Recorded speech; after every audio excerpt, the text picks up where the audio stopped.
9 आतंकी ठिकाने, बड़े बड़े आतंकी ठिकाने, 11 एयरबेस, 100 से अधिक आतंकवादी, 50 से अधिक जवान और अपनी इज्जत, यह पाकिस्तान ने खोया है। यह झटका पाकिस्तान सह नहीं पाया और उनके डीजीएमओ का 10 तारीख को ही फोन आया और उसके पश्चात मैं कहूंगा यह सीज फायर नहीं, यह एक अंडरस्टैंडिंग है। यह एक अंडरस्टैंडिंग है कि यदि भविष्य में किसी प्रकार का कोई भी आतंकी हमला होता है तो यह अंडरस्टैंडिंग तोड़ दी जाएगी। हमने करके दिखाया है। जो पहले कभी नहीं हुआ था वो हुआ है इस बार। अंदर घुस के मारा है हमने। यह एक अंडरस्टैंडिंग है। और सबसे बड़ी बात है, पाकिस्तान में उनके मौलाना, उनके मौलवियों ने पाकिस्तान का साथ नहीं दिया, मगर हिंदुस्तान की एकता देखिए, हिंदुस्तान का भाईचारा देखिए। पूरा देश एक होकर खड़ा हुआ। पूरा देश सेना के पीछे, सेना के अदम्य साहस के पीछे, हमारी राजनीतिक इच्छा शक्ति के पीछे पूरा भारत एक होकर खड़ा हुआ। और आज मैं कहना चाहता हूं कि आज पाकिस्तान पूरे विश्व में अलग थलग पड़ा है। पहले भी ऐसे वक्त थे, अनेकों प्रयास भारतवर्ष करता था। पहले हम सबूत देते थे, प्रयास करते थे डोजियर के माध्यम से पाकिस्तान को प्रूफ दे आतंकवाद का। वो डोजियर लेती थी मगर उस पर काम नहीं करती थी। मगर आज नए भारतवर्ष ने पाकिस्तान को बख्शा नहीं है। आतंकवाद के खिलाफ एक निर्णायक लड़ाई हुई है और प्रधानमंत्री जी ने स्पष्ट कहा है, वहां से यदि गोली आती है तो यहां से गोला जाएगा। इसी के साथ मैं अपने वक्तव्य को समाप्त करता हूं। कोई प्रश्न हो तो अवश्य पूछें। कमलेश जी।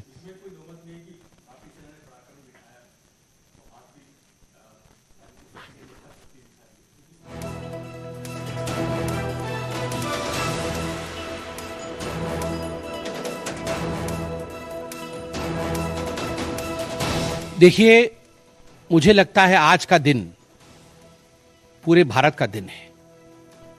मैं ऐसा नहीं कहूंगा कि आज मैं भारतीय जनता पार्टी के प्रवक्ता के नाते कह रहा हूं। मैंने शुरू में ही कहा था, आज मैं भारतवर्ष के एक साधारण नागरिक के रूप में जो अदम्य साहस हमारे सेना ने दिखाया है उसका विवरण किया। पाकिस्तान ने क्या खोया है और हिंदुस्तान ने क्या पाया है वो मैंने आपको दिखाया है। इसमें तमाम पॉलिटिकल पार्टी ने एकजुटता दिखाई। यह भी अपने आप में एक बहुत बड़ी अचीवमेंट है, बहुत बड़ी बात है। और आज मैं नहीं चाहता हूं मैं किसी की आलोचना करूं। और मैंने कहा कि विगत दिनों में वह भी एक प्रयास था जहां हम प्रूफ देने की कोशिश करते थे, हम डोजियर इत्यादि देते थे। हम 26/11 भी हुआ था, उस समय भी हमने प्रयास किया था कि हम पाकिस्तान को समझाएं कि देखो तुम्हारे आतंकी आके क्या कर रहे हैं हमारे देश में। मगर पाकिस्तान मानता नहीं था। पाकिस्तान को लगता था कि they can take India for granted. मगर अब परिस्थिति बदले हुए है। अब कोई हिम्मत नहीं कर सकता है इंडिया के ऊपर आंख उठा के देखने का। आमोद राय।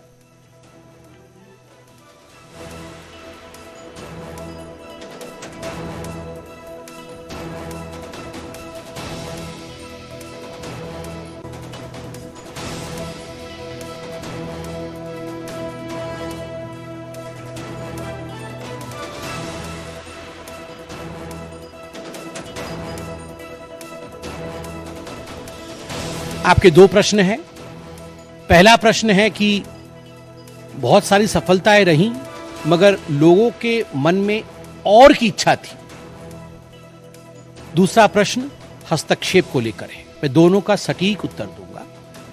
नंबर 1, मैंने आपको इस प्रेस कॉन्फ्रेंस के माध्यम से आरंभ में ही बता दिया कि ऑपरेशन सिंदूर का लक्ष्य क्या था।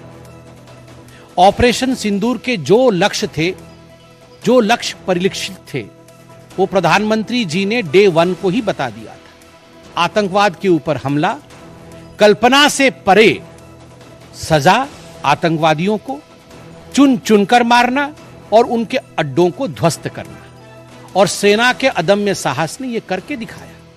आतंकवादी अड्डे ध्वस्त हुए, आतंकवादी मारे गए। ये हमारा परिलक्षित लक्ष्य था। हमने अपने लक्ष्य को प्राप्त किया और जिस समय एस्केलेशन भी नहीं हुआ था उससे पहले ही हमने वो जो 4 शब्द प्रयोग किए, जिसका मैंने यहां विवरण रखा कि कंट्रोल्ड था, मेजर्ड था, प्रिसाइज था, नॉन एस्केलेटरी था, तो भारतवर्ष ने अपने लक्ष्य को पहले से ही निर्धारित किया हुआ था।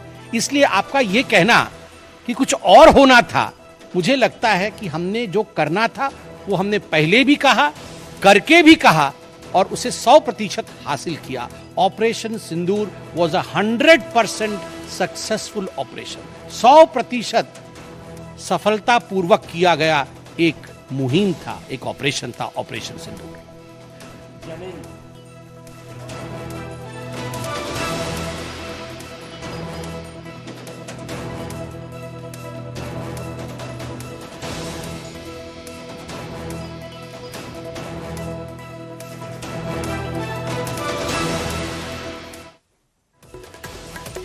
बात करेंगे पीएम नरेंद्र मोदी की। पीएम नरेंद्र मोदी की हाई लेवल मीटिंग लगातार जारी है। Bharat Pakistan DGMOs director general of military operations की बातचीत से पहले ये अहम बड़ी बैठक बताई जा रही है।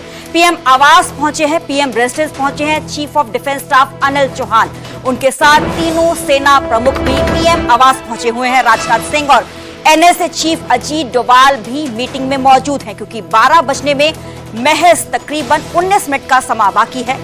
12 बजे पाकिस्तान और भारत के डीजीएमओस की बातचीत होगी। 2:30 बजे डीजीएमओस की कॉन्फ्रेंस की जाएगी। डीजीएमओ भारत की तरफ से जो राजीव घई हैं, उनकी तरफ से प्रेस कॉन्फ्रेंस की जाएगी। बताया जाएगा कि क्या कुछ बातचीत डीजीएमओ पाकिस्तान के साथ हुई है। और उससे पहले पीएम नरेंद्र मोदी की हाई लेवल मीटिंग, क्योंकि बैक टू बैक मीटिंग्स हर रोजाना ही पीएम नरेंद्र मोदी की तरफ से ली जाती है। बीते कल भी पीएम नरेंद्र मोदी की अगुवाई में ही मीटिंग हुई थी। मौजूदा स्थिति को लेकर पूरी जानकारी हासिल पीएम नरेंद्र मोदी की तरफ से की गई थी। और अब फिर से जो डीजीएमओस की बैठक होगी, मीटिंग होगी, हॉटलाइन पे ही ये पूरी बातचीत होगी। उससे पहले एक अहम meeting, high level meeting PM Narendra Modi की रिहाइश पे, पीएम नरेंद्र मोदी के रेजिडेंस पे लगातार जारी है। पीएम आवास पहुंचे हुए हैं chief of defence staff Anil Chauhan, क्योंकि किस तरीके से 10 मई को दोपहर को 3:35 पे ही हॉटलाइन नंबर पे कॉल आई थी। डीजीएमओ पाकिस्तान की बातचीत हुई थी। तकरीबन 5 बजे सीज फायर का ऐलान कर दिया गया था। तो आज 36 घंटे बाद यानी कि 12 बजे ये पूरी बातचीत दोबारा से शुरू होगी।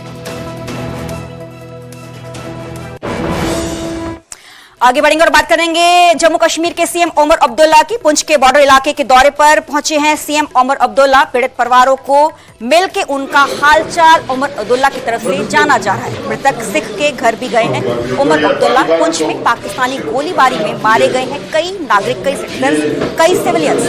पुंछ में 5 सिखों की भी जान गई। तस्वीरें आप देख पा रहे हैं किस तरीके से। एक तस्वीर है जब पूरा अटैक पुंछ में हुआ था, रेजिडेंशियल इलाके में पूरा अटैक किया गया था। बैक टू बैक कई हैवी शेलिंग गोले दागे गए थे। गुरुद्वारा साहब जो पुंछ में स्थित है, क्योंकि काफी डेंसली पॉपुलेटेड वो पूरा इलाका है, पूरा एरिया है, वहां पे काफी नुकसान पहुंचा था।